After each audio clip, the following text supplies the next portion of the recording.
All right, welcome back to Integral Podcast. And today I'm speaking to somebody who is kind of like a hero of mine. I remember when I was roughly, I think it was 8 or 9, I first time saw Conan the Barbarian, the movie in cinema as a kid. And then I was like, I came out of the cinema, I was like, let's go, champ. I basically took on the archetype of Arnold Schwarzenegger as the perfect man. And then it took me about 20 years to realize that I can't really achieve that.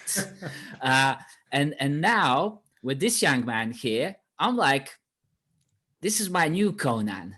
But I'll take it. before I start introducing you, please tell us, who are you? Well, first, thanks for having me. It's awesome to be here. My name is Amir Pozderac, and I'm actually from Bosnia. So we both are from the same country. Hey. And yes, that's right. And just like I feel like our stories are somewhat similar in a way that we were born there and grew up there, and then at some point we decided that hey, either actually I don't know exactly what your reason for leaving was, but it's probably that there's something that at least for me I wanted something more out of life that I felt this country provided at the time, and therefore I left. So in 2008, I got very quick, brief summary. So this war that we had in Bosnia, that was from 1992 to 1995. Basically, I was here in the war, during the war in Bosnia, and I got really like emaciated, like pretty much everybody else, because it's war. You have no food, nothing. And then after the war, I just started eating. I realized I loved food, and I still do. I'm going to love food for as long as I live. And I ate a lot, and within a year, I gained like 60 to 70 pounds. And then I was like, and by the way, I'm 12 at the time, and I had this girl that I really liked, and I'm like, so after 2 weeks of like mustering up the courage to ask her to like be my girlfriend, she said, well, you're really fun and kind of like a great guy, and I like you, but you're fat. So we can't be boyfriend and girlfriend because I can't hang out with a fatso. And I was like, oh my God, my world fell apart. I wanted, destruction of everything. And from that moment on, for the next 5 or 6 years, I basically went on a diet, like a continuous dieting regimen, right? So I would be, and this is again, 1996, and then the next, 6+ years. And basically, I tried every diet under the sun. At that time, there's no internet, there's no coaches, there's no books, there's nothing out there to get information from. So I basically experimented based on whatever other thing that I could hear or read somewhere, like, oh, carbs are bad, don't eat carbs. I'm like, okay, no carbs for 6 months. Lose 20 pounds, gain 40, right? Okay, then they're like, no, we were wrong. Carbs are fine, but fats are horrible. Don't do fats. I'm like, okay, no fats for 6 months. And of course, what I basically got was I would lose 20 pounds, gain 30, lose 30, gain 40. After 5 or 6 years of dieting, I gained over 100 extra pounds compared to what I was when I just started. So I was basically the prototype of yo-yo dieting in its worst form. And that's the reason why today I'm such a proponent against the extreme diets, against the stupidities that are basically the foundation for the industry. And it all changed when I went to pharmacy school. I learned the science of physiology and anatomy. I also fell in love with biochemistry, which is basically how food is digested and processed in the human body. And then it's been since then, over 20 years. And I've really achieved a lot in the sports arena, even though when I was a fat kid, I went to, my parents said, hey, this poor child used to be very energetic and is now kind of fat and can't even breathe or walk around. So they would put me to sports, like, oh, go play basketball, go play soccer, go play whatever. And literally every coach, this was in Bosnia still, would tell me, hey, you're too fat. You can't do any sports. Go home.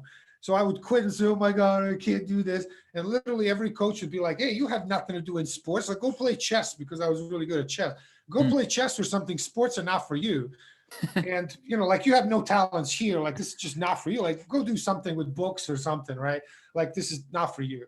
So, I changed it all around and became a professional athlete in triathlon, and was 3-time national champion, qualified for the Olympic Games. So, I've had some successes in sports, despite also being in a sport that literally it's a complete misalignment between, triathlon. Endurance athletes are usually like like a stick. They're 150, 160 pounds, and I was a 200 plus pounder. So I'm like this giant of a man in a sport dominated by guys that are 150 pounds, right? So it makes sense. But again, I really have no talents other than I just never quit. That's my only talent that I've ever had. And my true secret was I always used science. When I discovered science, which is when at least I discovered it. I didn't discover it, but, I learned about such a thing.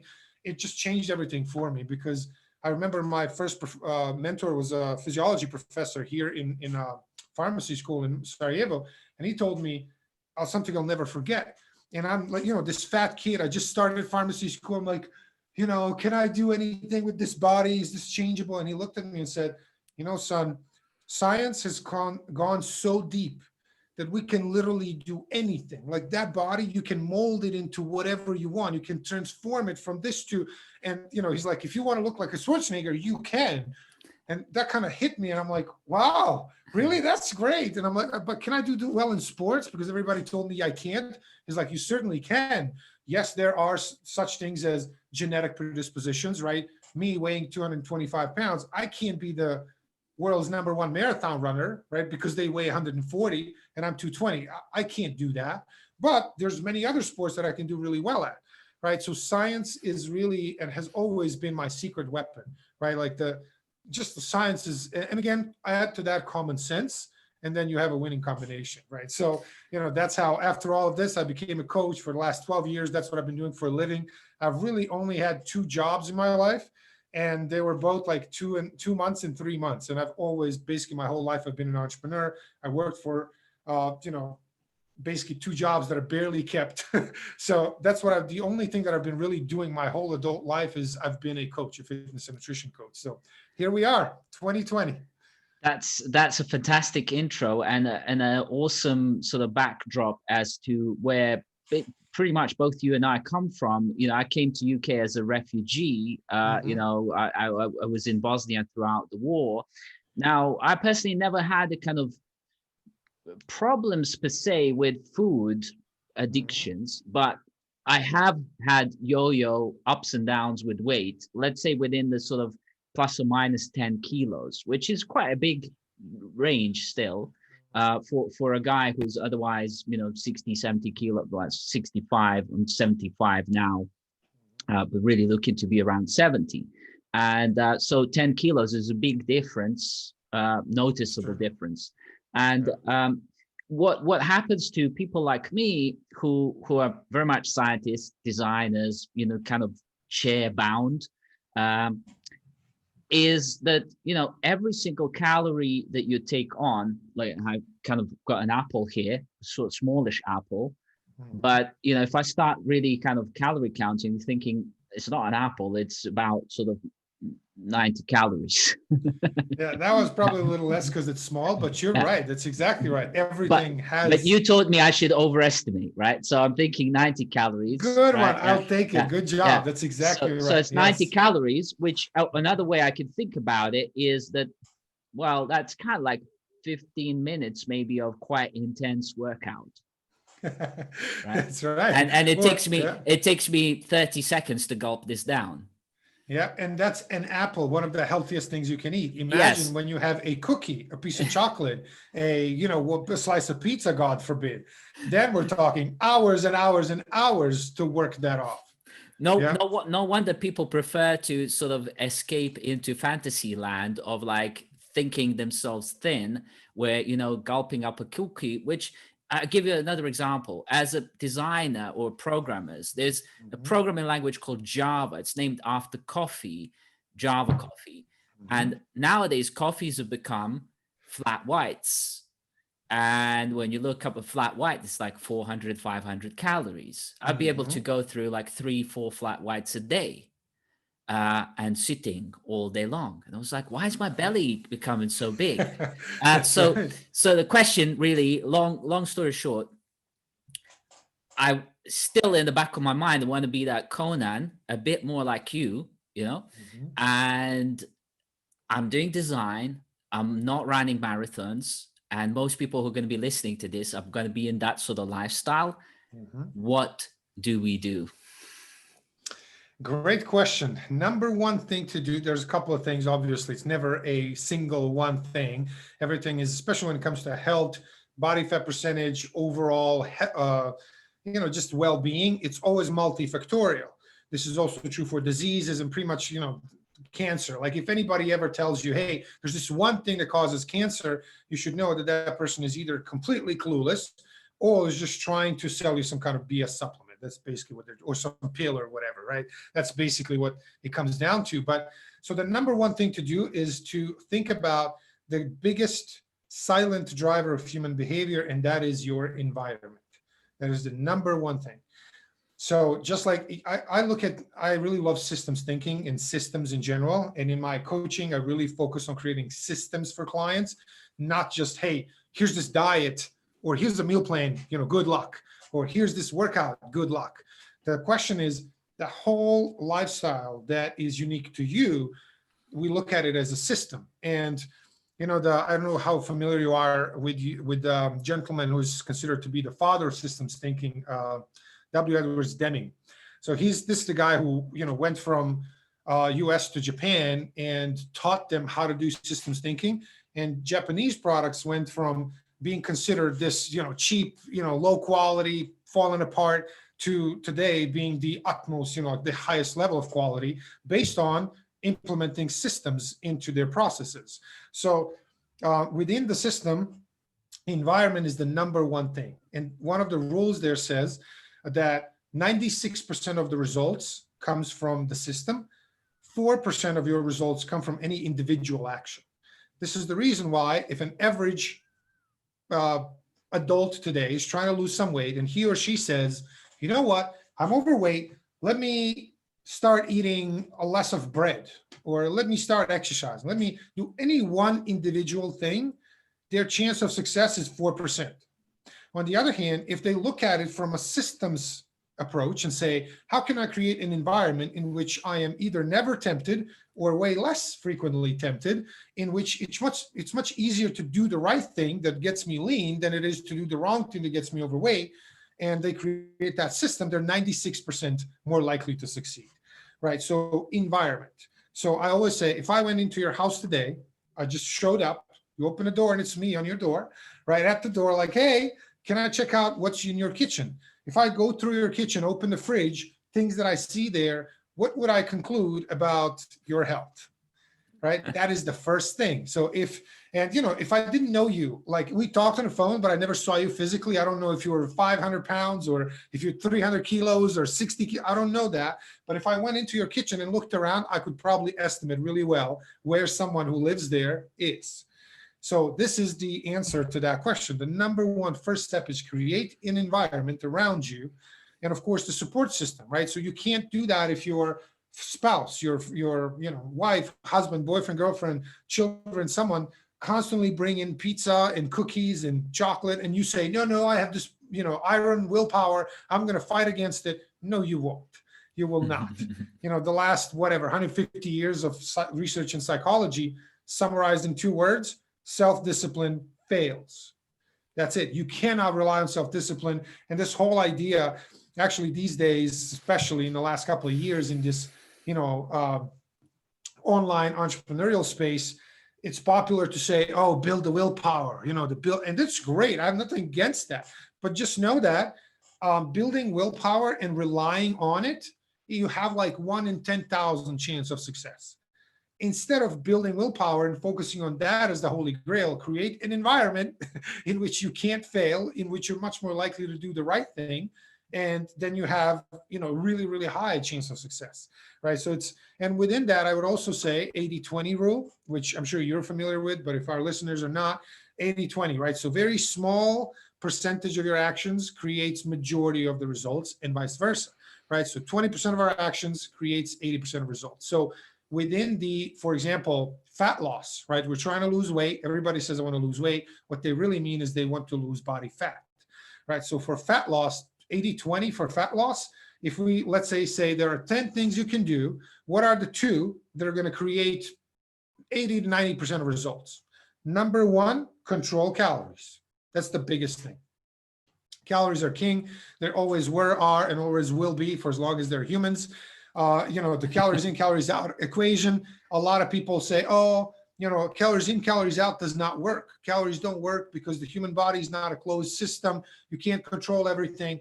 That is correct. It's not a closed system. You can't control everything. However, it is controllable to a point that every single client that I put on a custom-made meal plan loses weight and gets in amazing shape. That's pretty good enough, right? It doesn't have to be perfect, right? So, and again, another thing that they use as an argument is there is a margin of error up to 20% on food labels. So even if you're tracking food, you may be wrong by 20%. And my answer to that is, yes, that is also correct. However, every time I put a client on a custom meal plan, they lose weight and get in great shape. So it doesn't matter that it's not perfect. It doesn't have to be. That's the point. But calories absolutely are king. So controlling calories is number one. And let's say if we were to add the second point to that, so that I always like to keep things simple. So number one, control the calories. Make sure that you're in an actual calorie deficit. So whatever your maintenance level is, you have to be below it. You have to be in a calorie deficit to lose body fat. And number two, eat more protein. If everybody listening to this, and pretty much everybody in the world, which we know that 60 to 80% of adult world is overweight, number one, control calories. Number two, eat more protein. If they just did that, like, we would have a different world. Like, we would not have overweight people pretty much. Yeah. Very interesting. And so the sort of lifestyle change, I would describe that systems thinking. And by the way, that's what I do for living, designing systems. So that's like music to the ears of this audience as well, because designers, design thinkers, systems thinkers, all kind of in the same cluster of people. But it's basically a lifestyle change. And one thing that I've been practicing in the last, let's say, 3 to 4 months is kind of like putting together a routine for me, which has zero excuses in terms of exercise that I could do. So right next to me here, there is the floor. And on that floor, I can do 3, 4, 5 different types of exercises, probably 20 different variants of exercises. And there is zero excuse other than getting out of the chair and getting on the floor and doing them. And it's like removing every single barrier from the exercise routine. And then the other thing is putting extra barriers towards getting the food. That one I would say focus a lot more on. That would be my suggestion. And of course, I've already said, like, reframing the apple or whatever as exercise or as calories at least, and understanding that. So what would you say are the core, like, long term, what are the benefits of this kind of process of changing your system at home, and to what extent is it sustainable for people? Because there's so many different temptations, right? Like, I remember when we were growing up, like having a sweet bonbon, as we called it back then, right?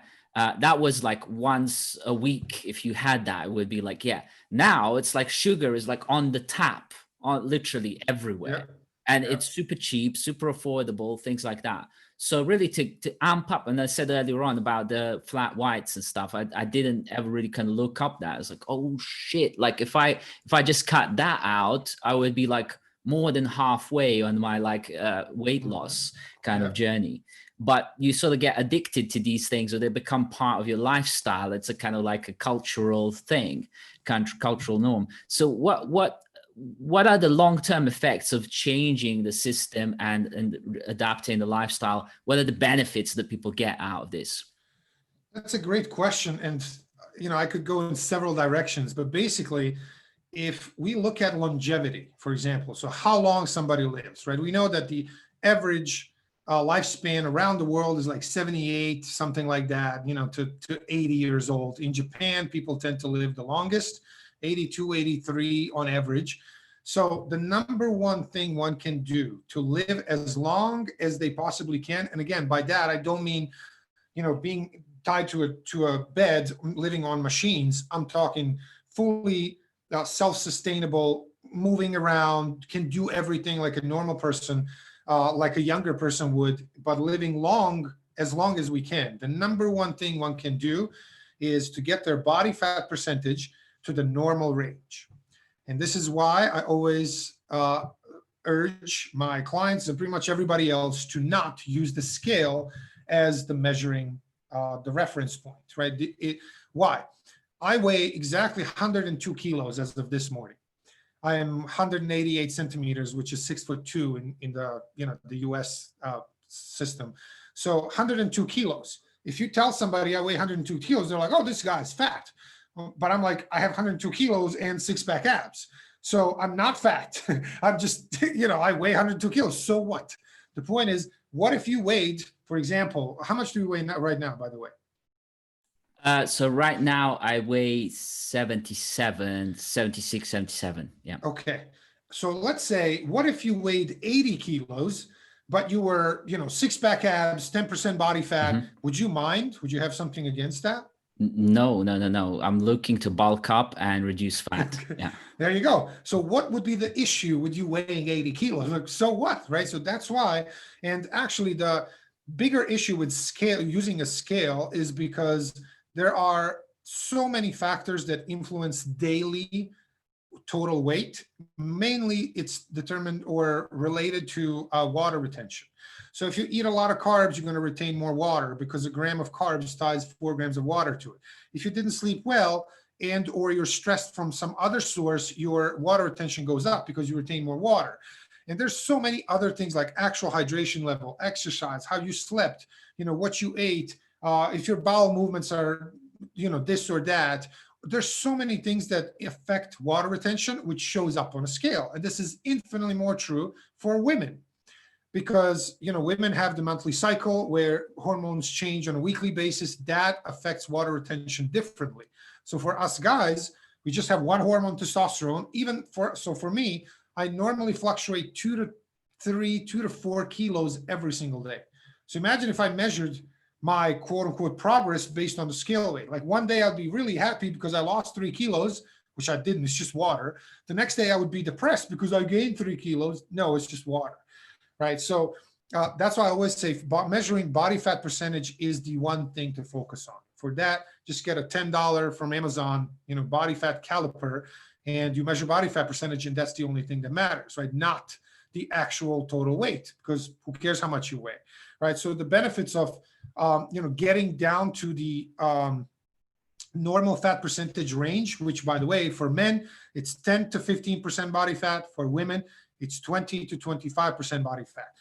Women normally naturally have a higher percentage of fat, lower percentage of muscle. This is just, physiology. That's how it is. We can't change it. That's why women have, if you have a guy that weighs, 70 kilos and a woman that weighs 70 kilos, the woman's going to have more fat and less muscle.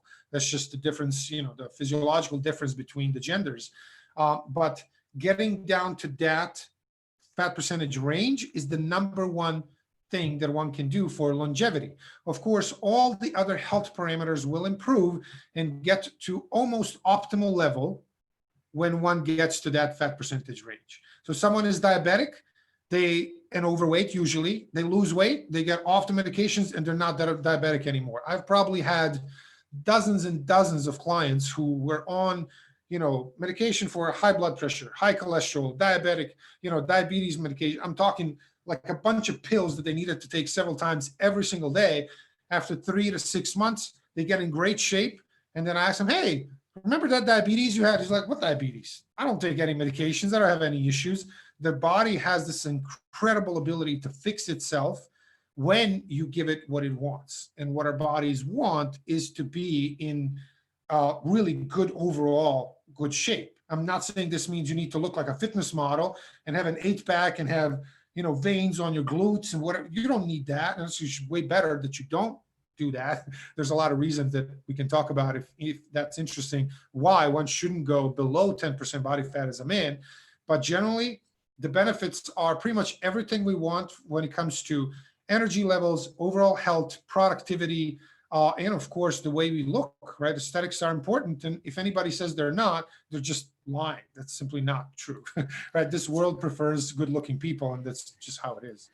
All right. So talk to me a little bit about two subjects here. One is your book that you wrote, and also Mhm. about the rational approach to these matters, as opposed to effectively what are more kind of woo-woo approaches and all these kind of diets. And I've unfortunately, I myself have tried a couple, and it was just like disastrous, even after like 7 days or a couple of weeks. Like literally took me in the wrong direction, and then it's like correcting those 2 weeks, it takes another 2 months to correct it. And it's like, gosh, if Yeah. I just didn't do that stupid shit, basically I would Yeah. have been already at my goal, and instead I'm like up there as opposed to down here. Or so I'm up there with all the wrong things and down here with all the right things, as opposed to the other way around. And Join the so club. You're only yeah, human. It's yeah, okay. yeah. We all And do it. in my case, it's been small impact, but some people do this at like a massive scale, and end up in a Yes.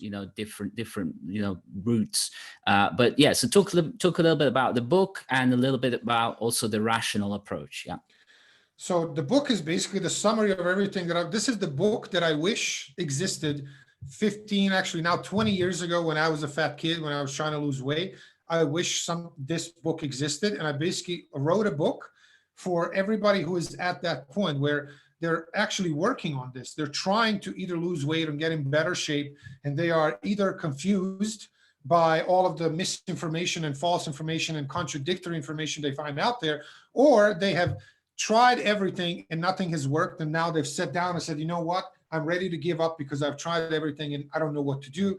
This book is the answer, right? And this is to my detriment, the book that is, like that textbook that is like, for example, in the investing world, there's a Benjamin Graham Intelligent Investor. You probably heard about that Yeah, book, yeah, right? yeah, So yeah. this is the book that Warren Buffett, the greatest investor in history, billionaire, and Charlie Munger, his right hand man, they say this is the life Bible that anybody who ever has anything to do with investing wants to read and should read, right? Yet, you know how many investors have read that book? Not many, because it's a boring textbook. We don't need this. This is, in reality, everybody who's actually successful in investing says, this is my Bible, this is the book. But it's a book that talks about the actual things that you need to do, which in reality always comes down to long-term effects. Long-term effects versus short-term, long-term thinking versus short-term, and that's basically how I wrote the book that I wrote. It's called the Alpha Method, and it's basically the actual approach that I've used to transform so far over 1,020 clients as of today in the last 12 years. So, but to my detriment, because it's not a marketing book, it's not a sellable book. It's not, hey, lose 73 kilos by next Monday, look like a Schwarzenegger in 3 days, because that's what sells, right? That's what sells to the masses, because we are wired for that. It's not a judgment against anybody who buys those books, or you or me. It's just a human nature, right? Human nature says our brains are wired for, I want the results now. And you say, no, but you can't have results now. Everything worthwhile in life comes from long-term thinking, long-term actions. And the brain is like, no, I don't want that. I'm not wired to think 3 months, 6 months, 10 years down the road. I'm wired to say now. Give me now. And that's, by the way, one of the main reasons why we are overweight, because these instincts that are engraved in our brain they overcome the brain and logic that say, hey, long term is where it's at. Not so you don't need the cookie now, because cookie now repeated every day makes you overweight. Instead of having that cookie, you can have an apple, and then 3 months from now, you're going to be 10, 20 kilos lighter. And you're going to look awesome and feel great and be in great shape and be in great health. But the brain is like, how about you give me cookie now? And that instant, the lizard brain usually wins, right? So that's why I wrote the book. It was a massive undertaking for me. It took like 6 months, and I'm actually in the process of writing my second book. And this one should be done very, very much sooner, I would say, than 6 months. So that's we learn from one thing and then do better next time, or faster next time. But on your second point, what you said about your own journey of going, to the wrong path, and you're on the wrong path. You're like, hey, wait, stop, stop, stop. If I hadn't done that, I would have been so much better off. And actually, going back to the investing part, what's the number one or three? What are the top three rules in investing? Don't lose money, don't lose money, don't lose money, right? So it's always about protecting the downside. So the most successful people in any area are always focusing more on how to not lose rather than how much to win. And if you think about, if you translate that over to the weight loss or weight gain world, it is infinitely better to not yo-yo diet yourself into being overweight 30 kilos than it is to stay 5 kilos overweight. Makes sense? Yeah. Right. So let's say someone is 5 kilos overweight. They're like, I got 5 kilos too much. It's not that bad. So they don't do anything, right? They just stay where they're at. They're eating, exercise, whatever, and they keep that. Versus they try a wrong diet. They lose 5 kilos. They gain 10 back. And they're like, oh, now I'm 10 kilos overweight. They try another stupid diet, and now they're 15 pounds or 15 kilos overweight. That's basically what happened to me. And actually, if you look at the overall summary of all the research on this topic, scientific research concluded, one meta-analysis concluded that the best way to gain a lot of weight over time is to constantly try different diets. That is the best way to become obese. Because you try a certain diet, you lose 5 kilos, gain 10 back. You try another diet, you lose 10 kilos, gain 15 back. So you always gain more. And by the way, we can talk about why that happens and exactly what to do for that not to happen to you and the listeners, right? But yeah, please do straight after this bit. Yeah. Yeah, and so that's basically how the whole journey happens for pretty much anybody who's been dieting for a long time or trying to lose weight for a long time. So the number one reason for that is because, it's twofold. I can't really say that's one thing. It's twofold. The reason that most people regain more weight, so the yo-yo dieting, is number one, it's because they are trying to look at the diet as something that I do for a month. And then as soon as I'm done with that, this suffering, this horrible thing that I have to do for a month, starvation, can't have any carbs, can't have any favorite foods, I'm going to cut all of that and suck it up for a month. I'm going to lose weight and get in great shape. And the moment I'm done with that, I'm going to go back to what I used to do before I started the diet. So what happens is, let's say they do go on a certain diet and it does put them in an actual calorie deficit. However, they are suffering the whole day. They're constantly hungry. They can't have any of the favorite foods. They can't have any carbs if it's, for example, keto. They can't eat breakfast if it's fasting. Whatever stupid diet out there gives them some kind of limitations or restrictions that in their brain, it's not something they can do forever. They don't even in their wildest dreams think about doing that forever. They're like, no, I'm going to do this for a month, maybe two. And boy, the moment I'm done, I'm going to go back and eat all the cakes and pies and everything else. And what happens is normal physiological response of the human body to being in a calorie deficit is reduction in metabolic rate.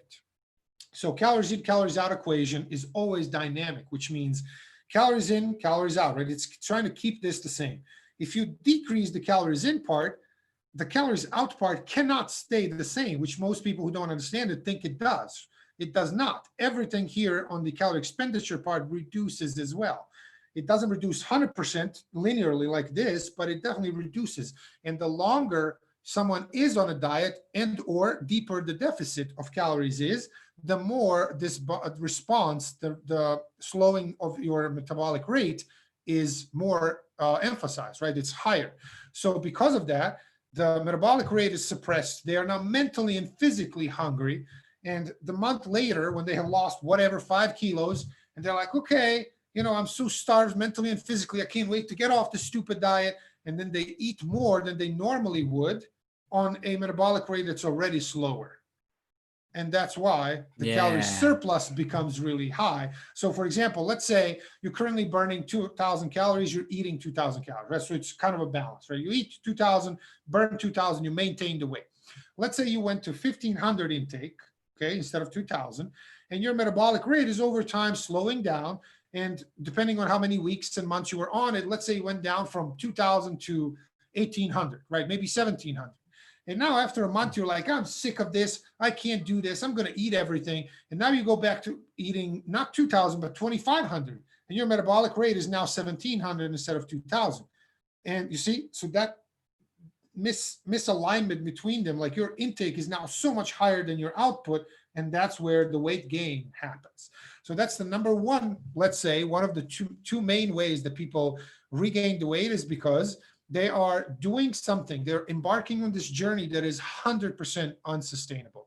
It is entirely based on short-term instant gratification, impossible to maintain for almost anybody long-term, right? Impossible to maintain. That's the number one reason. Number two, more practical, more physiology-based reason is loss of muscle mass.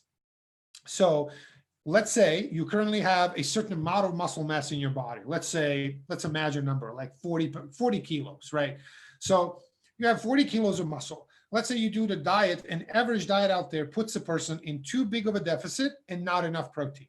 So large deficits and not enough protein is a formula for losing muscle, right? So if someone is losing weight and 75-80% of the weight they lose comes from actual muscle, which is, by the way, a default for an average mass diet.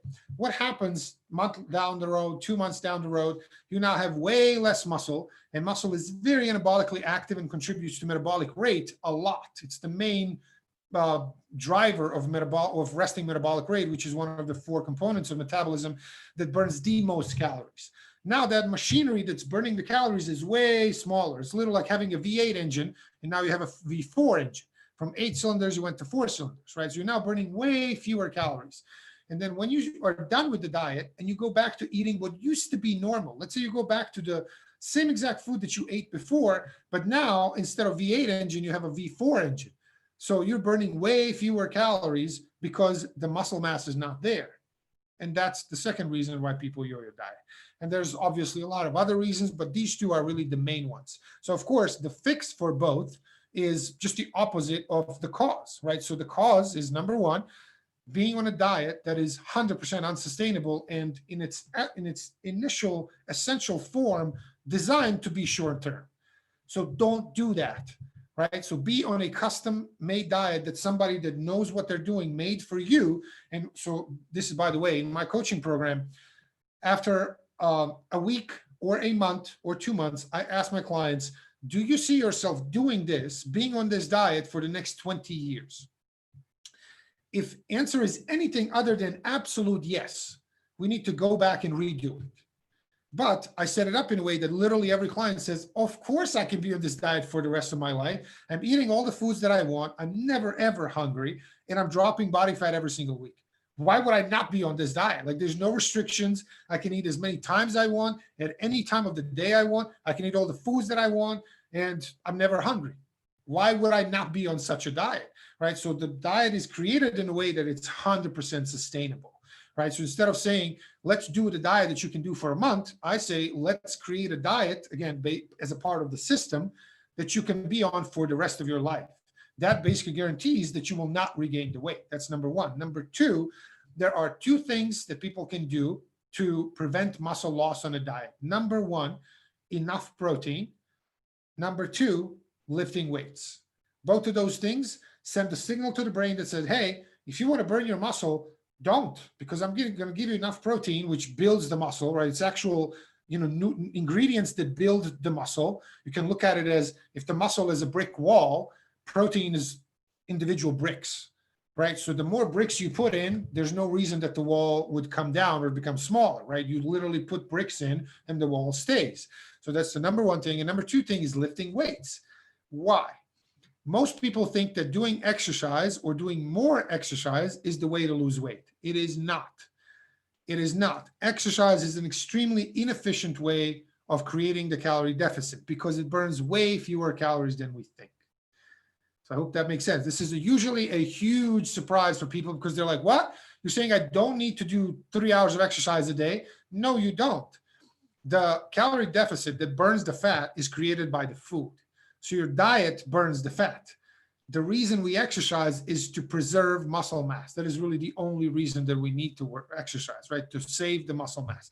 And within that, that actually gives you the answer. Should you do resistance training or should you do cardio? What should you do? Obviously resistance training, because cardio does not build muscle, resistance training does, right? So they're infinitely, the resistance training is infinitely better way of exercising, meaning more effective, more efficient long term than cardio is. Cardio basically just burns calories and does nothing else. It doesn't save muscle. Actually, if done too much, cardio burns muscle. Like it actually, aids in losing muscle mass, which is definitely not good. So that's why I'm not a proponent of cardio at all, especially when it comes to large amounts of it. Again, it's healthy. If someone does an hour or half an hour, 2-3 times a week, great. That's awesome. That's good for you. Healthy, you're going to burn a few calories. Great. It's not going to contribute to weight loss in any meaningful way, but it's just a good thing to do. It's okay. I'm not going to say don't do any cardio. It's bad for you. It's certainly not.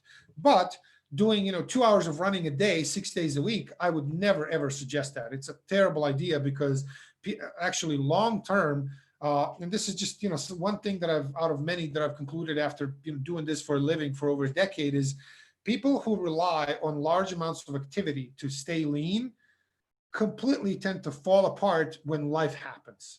They get injured, they get a child, they some kind of something happens in life, they get laid off, or anything in life that happens that kind of breaks the routine. If they're used to doing 2 hours of exercise a day to stay lean, what happens when all of a sudden they can't do that? And they're used to eating a lot, right? I burn a lot, eat a lot, and it kind of works out. But what happens when I can't do a lot of exercise anymore and I'm used to eating a lot? What happens? Boom. Like the weight, like they explode, right? Explosion in the worst possible way. Yeah. So talk to me a little bit about, a lot of these things, this is kind of the challenge time now. So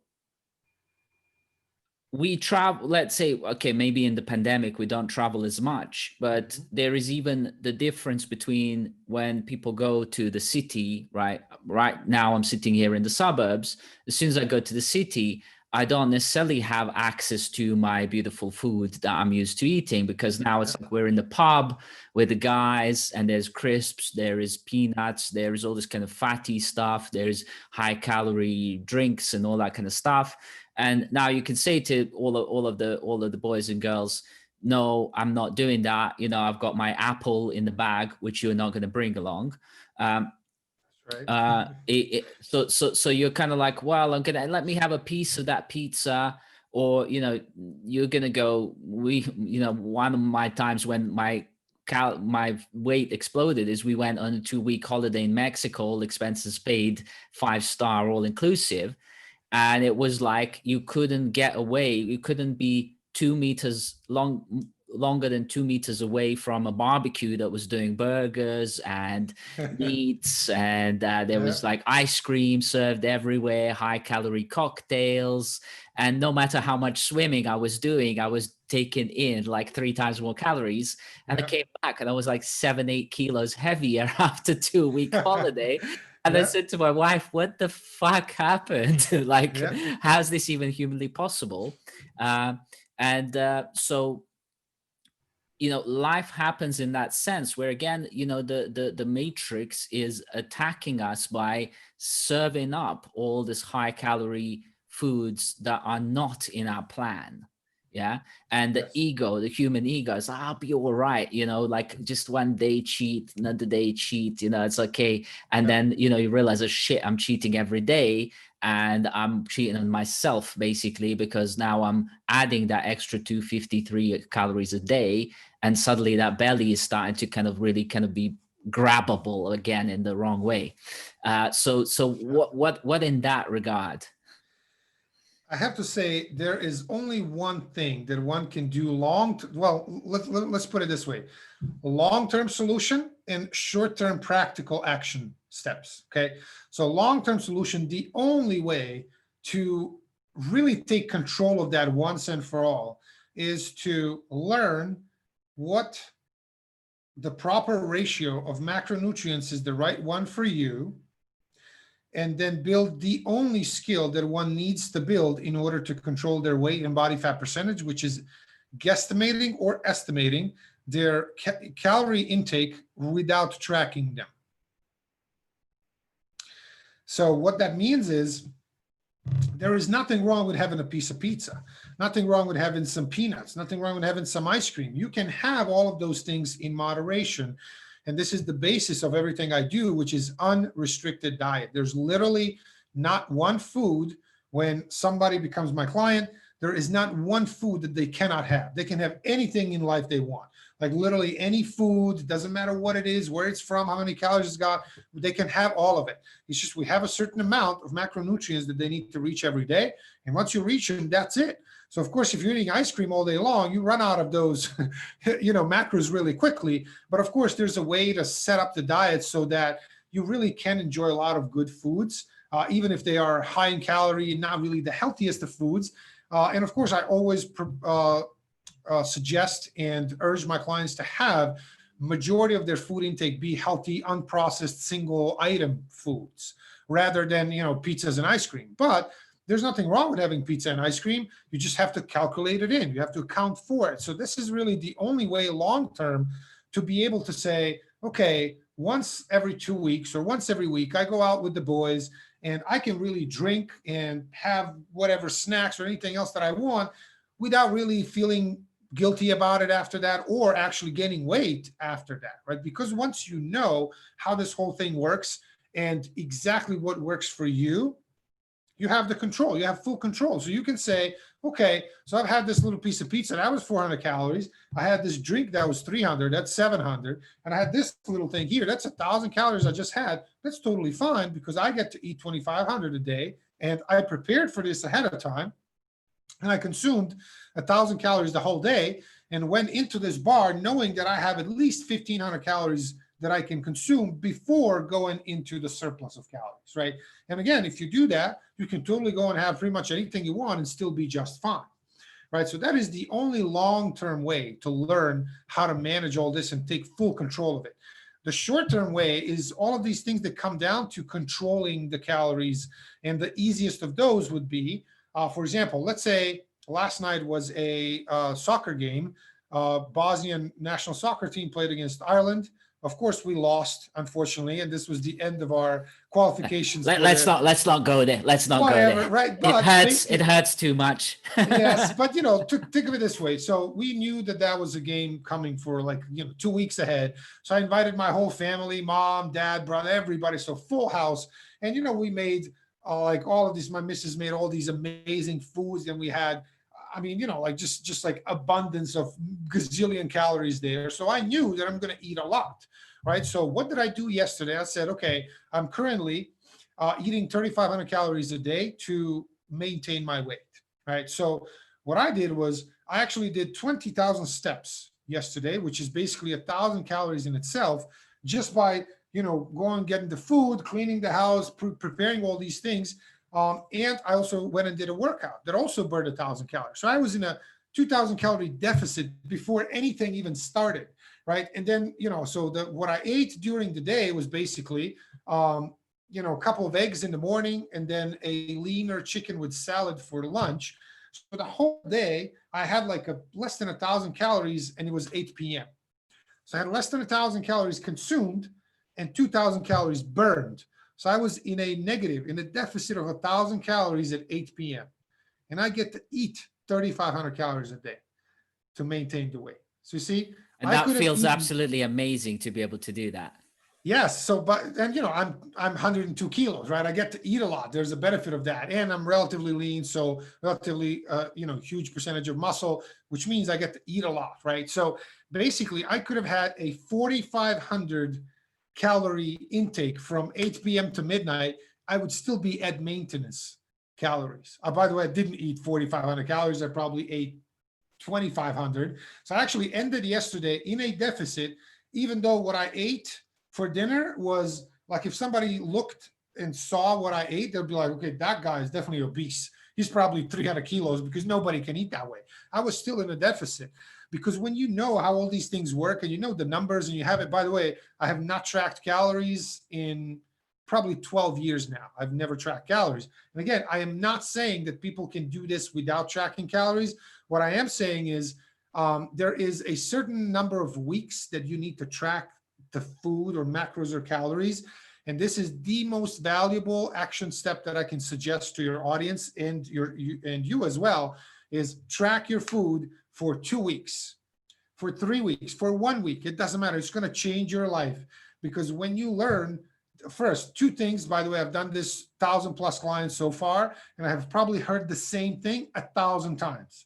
Here's what my clients report after the first 2 days, not to say a week.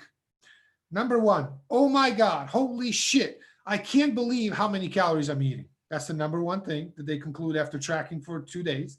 Number two is, oh my God, I can't believe how many calories this certain type of food that I thought was healthy, how many calories it has. So when you take these two conclusions, which come down to we eat way more than we think, way more than we are aware of, this is the answer why this world is overweight. Because we think we eat 2,000, we actually eat 3,000, right? And there's actually, in research, there's a proof for this. And by the way, to nobody's surprise, the more overweight a person is, the more they are wrong in their estimates of how much they eat. They eat way more than they think, right? So obese people, they took 100 obese people and asked them, we need you to tell us 100% accurately, as much as you can, how many calories do you eat per day? On average, these people said, I eat 1,000 calories a day. And they're like, okay, so you are a 300-pound woman and you eat 1,000 calories. She's like, yep, I'll put my kids' lives on it, my own life on it. I eat 1,000 calories a day. Okay. They then put them in a metabolic ward where they actually measure what they eat. On average, 4,000 calories. So imagine you think you're eating 1,000 while you're actually eating 4,000. That's how you become obese, right? And again, this is not a judgment against these people. They genuinely believe. They're not lying. They don't say, oh, I know I'm eating 4,000 calories, but I'm going to tell Jason that I eat 1,000. No, they genuinely think. We are so unaware of how many calories a certain food has. Yeah. And how many can we consume? We're just completely wrong. We just don't know it. We don't have that skill. And that's the number one skill to gain, to take control of all this and reverse the process. That's it. Awareness itself is curative, and that awareness is not just about some sort of metaphysical creatures up in the sky somewhere. It's about how much calories in a smaller apple or medium apple, then overestimate it a bit, and then you'll waste the calories, use those calories up, then have the apple, and that's that. My brother, listen, I love you so much. You're absolute rock star. Just tell people where they can find you and what kind of people you're looking for. Well, first, thank you. I feel the same.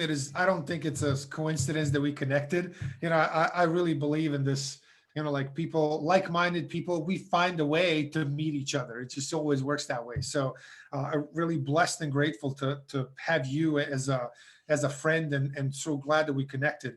And thanks for having me. People can definitely find me easiest on Facebook. My profile, just Amir Pozderac. I'm the most active there. I also have a very active Facebook group that people can go to alphafitgroup.com, all spelled out, ALPHA, alphafitgroup.com. That will redirect them to it's a free Facebook group. And, I do a weekly lunch and learn call every single Wednesday at noon Eastern time, or 6 p.m. here European time. And I usually cover a certain topic and then take questions. And this is, long time ago, I realized I cannot get to all of the questions and inquiries and everything else that I get, but that is the time that I can actually interact with people in my group. So give them answers, answer their questions and all of this. So really the best way is to join the alphafitgroup.com and just join the Facebook group.